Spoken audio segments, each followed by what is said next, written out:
Welcome to the Enchanted Library, where we turn the pages of books, beautiful and old, living and magical. It's time to curl up, get cozy, and join us on an adventure.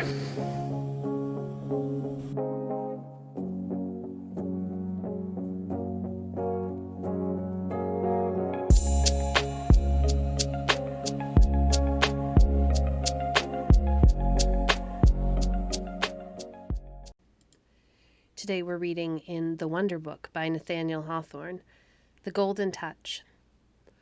Whether Midas slept as usual that night, the story does not say. Awake or asleep, however, his mind was probably in the state of a child's, to whom a beautiful new plaything had been promised in the morning. At any rate, day had hardly peeped over the hills when King Midas was broad awake, and stretching his arms out of bed, began to touch the objects that were within reach. He was anxious to prove whether the golden touch had really come, according to the stranger's promise.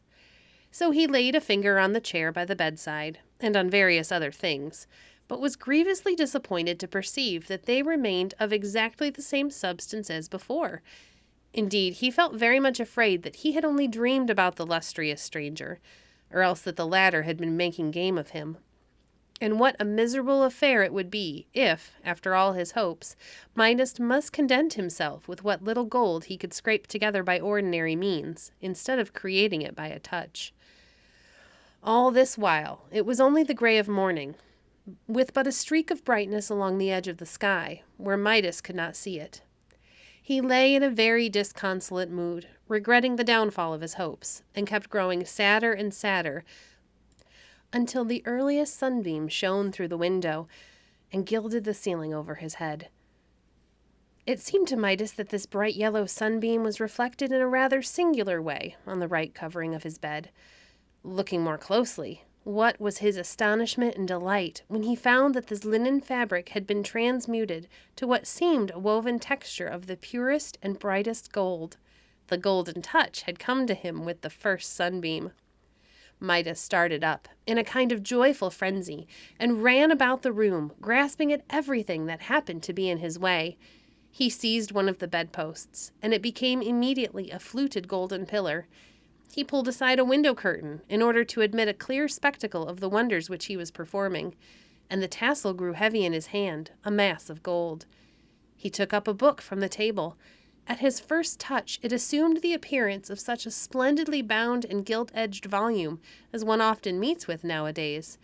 But on his running his fingers through the leaves, behold, it was a bundle of thin golden plates in which all the wisdom of the book had grown illegible.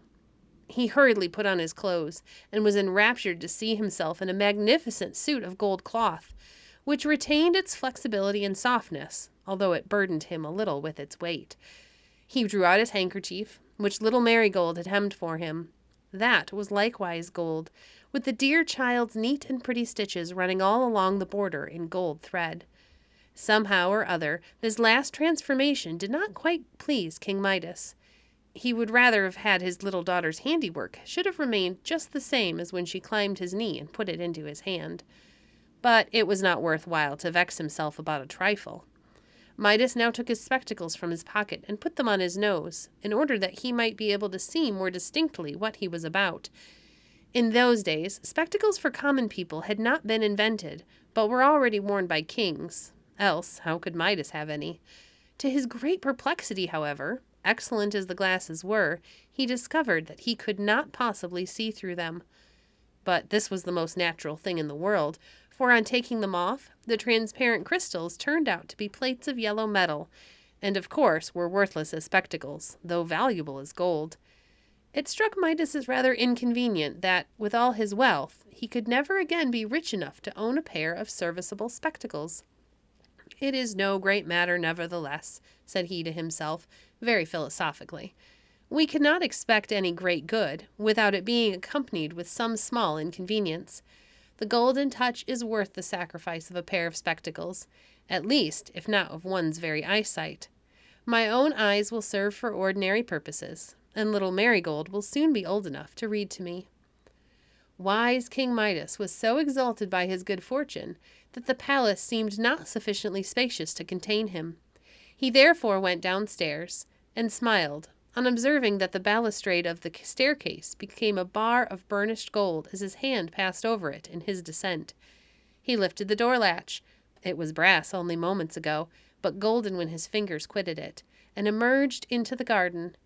Here, as it happened, he found a great number of beautiful roses in full bloom, and others in all the stages of lovely bud and blossom. Very delicious was their fragrance in the morning breeze. Their delicate blush was one of the fairest sights of the world, so gentle, so modest, and so full of sweet tranquillity did these roses seem to be. But Midas knew a way to make them far more precious, according to his way of thinking, than roses had ever been before. So he took great pains in going from bush to bush, and exercised his magic touch most indefatigably, until every individual flower and bud, and even the worms at the heart of some of them, were changed to gold. By the time this good work was completed, King Midas was summoned to breakfast, and as the morning air had given him an excellent appetite, he made haste back to the palace. What was usually a king's breakfast in the days of Midas, I really do not know and cannot stop now to investigate. To my best of my belief, however, in this particular morning, the breakfast consisted of hot cakes, some nice little brook trout, roasted potatoes, fresh boiled eggs, and coffee, for King Midas himself, and a bowl of bread and milk for his daughter Marigold. At all events, this is a breakfast fit to be set before a king, and whether he had it or not, King Midas could not have had a better. Little Marigold had not yet made her appearance. Her father ordered her to be called, and seating himself at the table, awaited the child's coming in order to begin his own breakfast. To do Midas justice, he really loved his daughter, and loved her so much the more this morning, on account of the good fortune which had befallen him. It was not a great while before he heard her coming along the passageway, crying bitterly.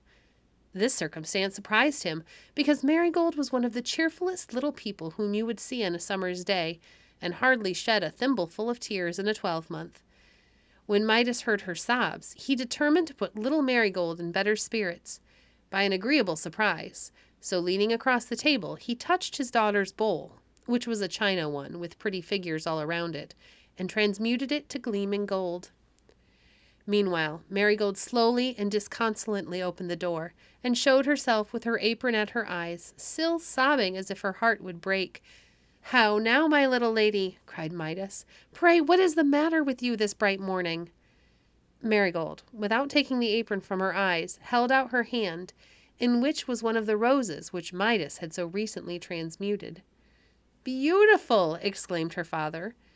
"And what is there in this magnificent golden rose to make you cry?"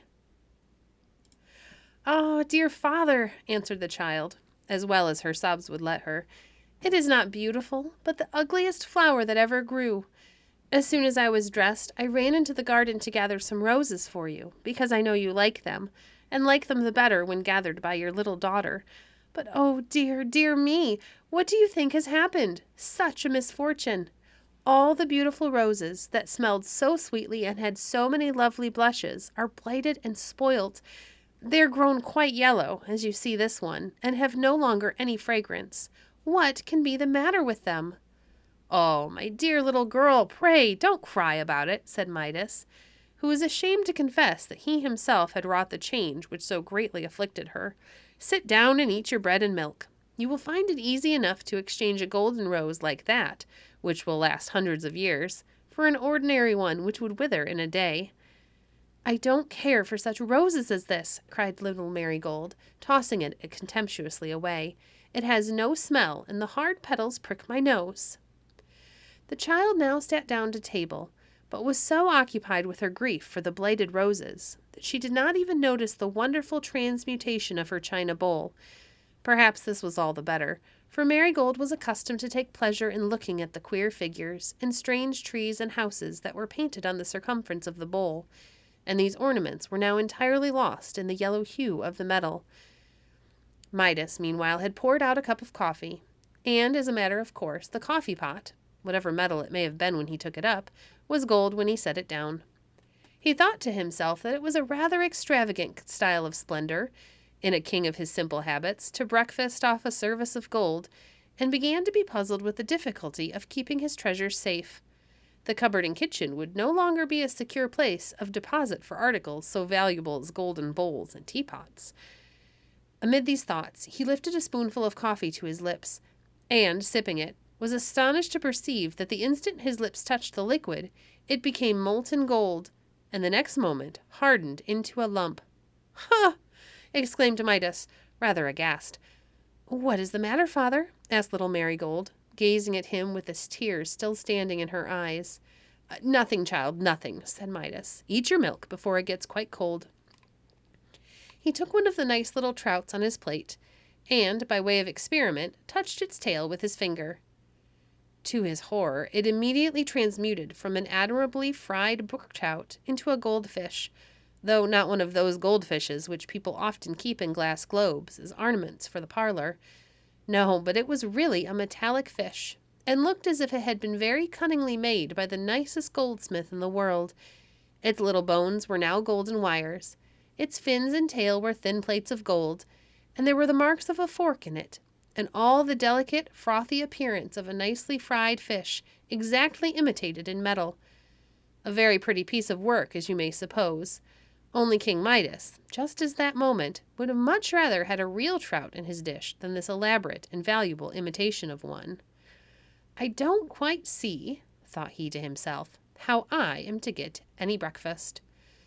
He took one of the smoking hot cakes, and had scarcely broken it, when, to his cruel mortification, though a moment before it had been of the whitest wheat, it assumed the yellow hue of Indian meal.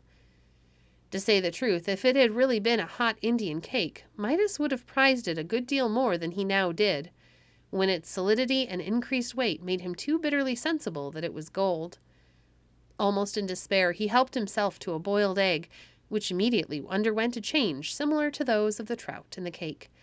The egg, indeed, might have been mistaken for one of those which the famous goose, in the storybook, was in the habit of laying. But King Midas was the only goose that had anything to do with the matter. "Well, this is a quandary," thought he, leaning back in his chair, and looking quite enviously at little Marigold, who was now eating her bread and milk with great satisfaction. "Such a costly breakfast before me, and nothing that can be eaten."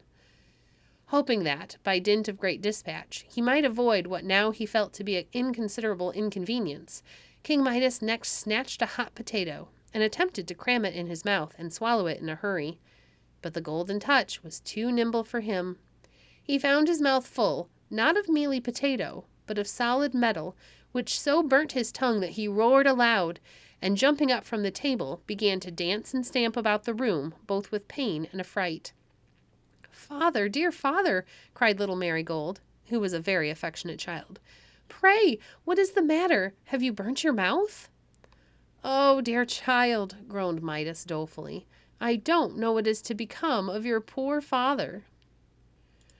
And truly, my dear little folks, did you ever hear of such a pitiable case in all your lives? Here was the richest breakfast that could be set before a king, and its very richest made it absolutely good for nothing. The poorest laborer, sitting down to his crust of bread and cup of water, was far better off than King Midas, whose delicate food was really worth its weight in gold. And what was to be done? Already at breakfast, Midas was excessively hungry. Would he be less so at dinner time?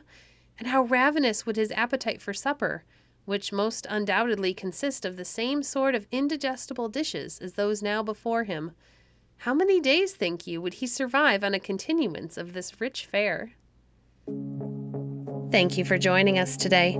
If you enjoyed today's episode, please leave a review on your favorite podcast platform and share our podcast with a friend.